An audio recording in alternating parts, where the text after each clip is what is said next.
Hello friends, आज की इस वीडियो में हम लोग हल करने वाले हैं क्लास 10वीं के एनसीईआरटी गणित के प्रश्नावली 8.1 का प्रश्न संख्या 9। तो प्रश्न क्या दिया हुआ है, जरा ध्यान से पढ़ेंगे।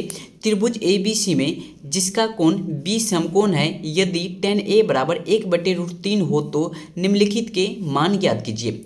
और फर्स्ट क्वेश्चन आपका है sin a into cos C plus cos A into sine C. हालांकि ये प्रश्न बोर्ड एग्जाम में आपके कई बार पूछे जा चुके हैं और बोर्ड एग्जाम 2024 में आने की संभावना बहुत ही अधिक रहेगी इस प्रश्न की। चलिए प्रश्न को हल करते हैं। क्या है, त्रिभुज ए बी सी में जिसका कोण बी समकोण है, तो त्रिभुज हम क्या बनाएंगे, एक समकोण त्रिभुज बनाएंगे। ठीक है, एक समकोण त्रिभुज बनाएंगे हम। अब यहाँ पे क्या है, बी समकोण है, अर्थात ये हमारा बी जो होगा ये हमारा समकोण होगा। ठीक है, बी क्या है, समकोण है। फिर कंडीशन है यदि tan a बराबर 1/√3 हो तो निम्नलिखित के मान ज्ञात करना है। ठीक है, तो सबसे पहले हम क्या करेंगे, कंडीशन लिख लेते हैं। तो tan a बराबर क्या है, 1/√3 है।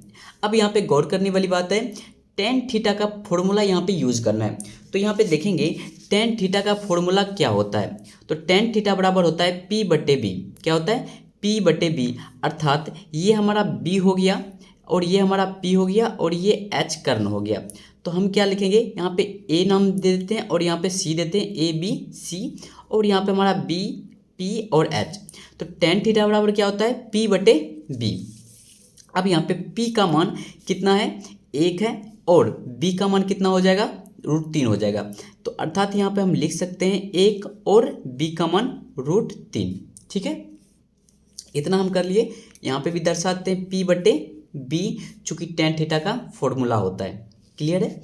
चलिए अब हम क्या निकालेंगे, अब यहाँ पे दो मान दिया हुआ है, हमें निकालना है सबसे पहले कर्ण को निकालना है, उसके बाद फर्स्ट क्वेश्चन का आंसर हम निकालेंगे। तो कर्ण निकालने के लिए क्या करते हैं, तो समकोण त्रिभुज में पाइथागोरस प्रमेय का सूत्र का प्रयोग करते हैं। तो चलिए आइए पाइथागोरस प्रमेय का सूत्र का प्रयोग करके कर्ण का मान निकालते हैं। तो यहाँ पे लिखेंगे समकोण त्रिभुज ए बी सी में, समकोण त्रिभुज ए बी सी में, अब यहाँ पे लिखेंगे पाइथागोरस प्रमेय से। क्या, पाइथागोरस प्रमेय से। तो पाइथागोरस प्रमेय क्या होता है सूत्र, कर्ण स्क्वायर बराबर लंब स्क्वायर जोड़ आधार स्क्वायर, या फिर आप ये लिख सकते हैं कर्ण बराबर √अंडर लंब स्क्वायर जोड़ आधार स्क्वायर। ठीक है, तो कर्ण का मान कितना है, कर्ण का मान है AC। तो हम यहाँ लिखेंगे AC का स्क्वायर बराबर लंब का मान है 1 का स्क्वायर हो जाएगा हमारा, अब प्लस आधार हमारा √3 है, यानी कि √3 का स्क्वायर। तो AC का स्क्वायर बराबर हम लिख सकते हैं 1 प्लस √3 का स्क्वायर करेंगे तो रूट कैंसिल हो जाएगी, बचा हमारा 3, अर्थात AC का स्क्वायर बराबर 4 हो जाएगी, और AC बराबर हम लिख सकते हैं √4, यानी कि 2 हो जाएगी हमारी। AC का मान कितना आ गया, 2। तो हम यहाँ पे 2 लिख सकते हैं। ठीक है, यहाँ पे हम क्या लिख देंगे, 2 लिख देंगे। अब हमें क्या निकालना है, sin A into cos C plus cos A into sine C. तो फर्स्ट क्वेश्चन के अकॉर्डिंग हम चलेंगे। तो फर्स्ट क्वेश्चन आपका क्या है, फर्स्ट क्वेश्चन आपका है sin A into cos C plus cos A into sine C. अब यहाँ पे थोड़ा सा गौर करने वाली बात है, यहीं पे मेन फॉर्मूला यूज होगा। तो आपका क्या है, साइन ए, तो साइन ए का फॉर्मूला होता है कोण ए की सम्मुख भुजा, यानी कि कोण ए के अकॉर्डिंग जब हम चलेंगे, कोण ए की सम्मुख भुजा यानी कि सामने वाली भुजा, तो हमारी क्या हो जाएगी P, और बटे बटे क्या होती है, कर्ण होती है। तो यहाँ पे ही समझेंगे क्या है, कोण ए की सम्मुख भुजा, तो सम्मुख भुजा हमारी क्या हो गई, P हो गई, और बटे क्या हो जाएगी, कर्ण हो जाएगी, मतलब कि P/H। तो आपका साइन थीटा का मान क्या होता है, P/H, और कोसेक थीटा का मान होता है H/P। तो हम यहाँ पे लिखेंगे, यहाँ पे लिख सकते हैं BC/AB, BC/AC, सॉरी यहाँ पे आधार दे दिए, BC/AC हम लिख सकते हैं। तो यहाँ पर हम लिखेंगे BC/AC ए सी, या फिर आप ये लिख सकते हैं पी बटे एच। तो हम यहाँ पे कंडीशन ये कर दिए बी सी बटे ए सी ज़्यादा बेटर रहेगा, इनटू यानी कि गुना, फिर कॉस सी के अकॉर्डिंग चलेंगे। तो कॉस सी के अकॉर्डिंग चलेंगे तो कोण हमारा सी के अनुदिश जब चलेंगे तो सी हमारा क्या हो जाएगा, कोण हो जाएगा।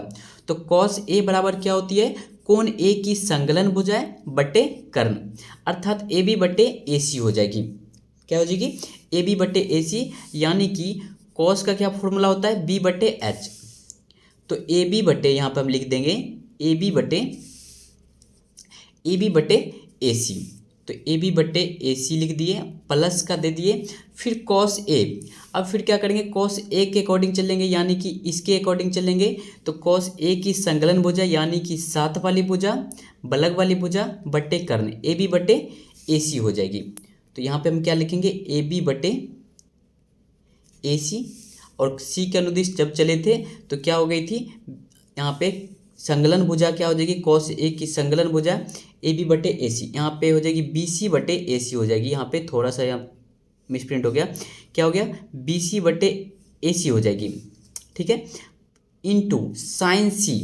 अब साइन सी का क्या होगा, कौन सी के अकॉर्डिंग जब चलेंगे तो सम्मुख भुजा ए की हो जाएगी ए बी, कौन सी के सम्मुख भुजा ए बी बटे कर्ण, ए बी बटे ए सी हो जाएगी। क्या हो जाएगी, ए बी बटे ए सी। अब यहाँ पे आप ये लिख सकते हैं P बटे एच, इसको लिख सकते हैं गुना B बटे एच लिख सकते हैं, अब प्लस का B बटे एच गुना P बटे एच, ठीक है, इतना आप लिख सकते हैं। अब यहाँ पे सूत्र का प्रयोग, यहाँ पे जो मान है वो मान रखेंगे यहाँ पे हम। तो P बटे एच का मान यहाँ पे क्या दिया हुआ है, तो P बटे एच, P बटे एच एक बटे क्या हो जाएगी, 2 हो जाएगी। तो यहाँ पर लिखेंगे 1/2 गुना फिर b बटे एच, तो b बटे एच हमारी हो जाएगी √3/2 हो जाएगी। क्या हो जाएगी, √3/2 हो जाएगी।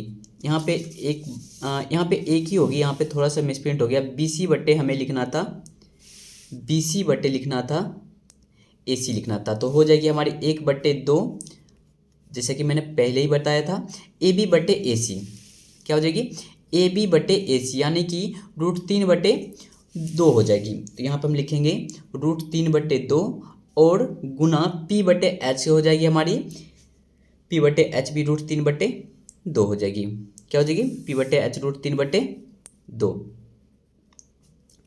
तो अब ये इसको क्या करेंगे, इन दोनों को गुना करेंगे तो क्या हो जाएगी 1/4 प्लस का 2 दूनी 4 और √3 गुना √3 कितनी हो जाएगी, 3 हो जाएगी। तो हम एलसीएम जब इनका लेंगे तो एलसीएम लेने पर 4 और उसके बाद 1 + 3 बराबर 4, यानी कि 4/4 बराबर क्या हो जाएगी, 1 हो जाएगी। तो हमारी क्या मान आ गई, इनकी मान 1 आ गई, ठीक है। अब फिर क्या करेंगे, पुनः हम चलेंगे दूसरे क्वेश्चन की तरफ। दूसरा हमारा प्रश्न क्या था, cos A into cos C minus sine A into sine C. फिर यहाँ पे साइड में हम करते हैं क्या प्रश्न, cos A into cos C minus sine A into sine C, ठीक है। अब इनके अकॉर्डिंग जब चलेंगे तो cos A का क्या हो जाएगी, B बटे एच हो जाएगी, यानी कि √3/2। तो हम यहाँ पे लिखेंगे B बटे एच, उसके बाद cos C के अकॉर्डिंग जब चलेंगे तो cos C के अकॉर्डिंग जब चलेंगे तो क्या हो जाएगी हमारी B आधार बटे कर्ण हो जाएगी। फिर यहाँ पे लिखेंगे B बटे एच, माइनस का माइनस चिन्ह देंगे। साइन ए के अकॉर्डिंग जब चलेंगे तो क्या होती है लंब बटे कर्ण, यानी कि 1/2 हो जाएगी। तो हम लिखेंगे यहाँ पे 1/2 गुने साइन सी के अकॉर्डिंग जब चलेंगे तो साइन सी हमारा कोण जब हो जाएगा तो लंब इसमें कौन हो जाएगा, ए बी हो जाएगी, कर्ण तो बदलेगा नहीं, तो √3/2। तो यहाँ पर हम लिखेंगे √3/2, ठीक है। उफ, यहाँ पे मान रखना था, कोई दिक्कत नहीं, हम यहाँ पे P बटे एच और P बटे एच लिख सकते हैं, ठीक है। तो अब यहाँ पे मान रखना है हमें, तो B का मान कितना है √3/2 गुना B बटे एच। अब इसमें B बटे एच इसका मान कितना आ गया, तो इसमें हमारा मान आ गया 1/2 माइनस का 1/2 गुना √3/2, ठीक है। उसके बाद इसको क्या करेंगे, इन दोनों को पहले गुना करेंगे तो 4 हो जाएगी और √3 हो जाएगी। माइनस का माइनस चिन्ह देंगे और 2 का एलसीएम लेंगे 2 हो जाएगी और √3 गुना 1 √3 हो जाएगी। अब 4 और 2 का 2 दूनी 4 यहाँ पर हो जाएगी। 4 और 4 का एलसीएम जब लेंगे तो 4 हो जाएगी और √3 माइनस √3 क्या हो जाएगी 0/4। तो किसी भी संख्या से 0 से भाग देंगे या फिर 0 ऊपर रहेगा या फिर नीचे रहेगी तो उसका मान कितना आएगा, 0 ही आएगा। अर्थात यही हमारा हो गया फाइनल आंसर। तो आई होप ये वीडियो आपको पसंद आई होगी। अगर पसंद आई होगी तो एक लाइक जरूर कर दीजिए। इस चैनल पर नए हो तो चैनल को सब्सक्राइब करके बेल आइकन को जरूर प्रेस कर दीजिए। मिलते हैं नेक्स्ट वीडियो को लेकर के, तब तक के लिए बाय बाय टाटा।